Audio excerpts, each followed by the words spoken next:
إن الله جل شأنه إذا أراد بعبد خيرا ألهمه دعاءه والاستعانة به، وجعل استعانته ودعاءه سببا للخير الذي قضاه له، كما قال عمر بن الخطاب رضي الله تعالى عنه: إني لا أحمل هم الإجابة وإنما أحمل هم الدعاء، فإذا ألهمت الدعاء فإن الإجابة معه.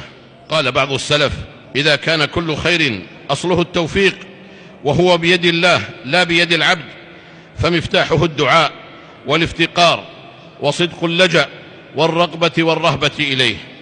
فمتى أعطى الله العبد هذا المفتاح فقد أراد أن يفتح له، ومتى أضله عن المفتاح بقي باب الخير مرتجا دونه.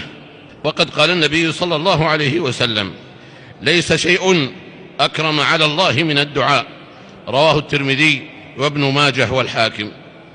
فعلى المرء ألا يستكثر شيئا في الدعاء، فإن كل ما يظنه كثيرا فهو في ملك الله قليل، وكل ما يراه عسيرا فهو في جنب الله يسير.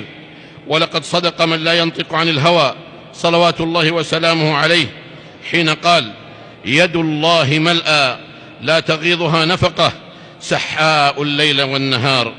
الحديث رواه البخاري ومسلم. فهل أدركت نفسك يا ذا الحاجة الملهوف؟ أتدع من لا يغلق بابه إلى من لا يفتح بابه؟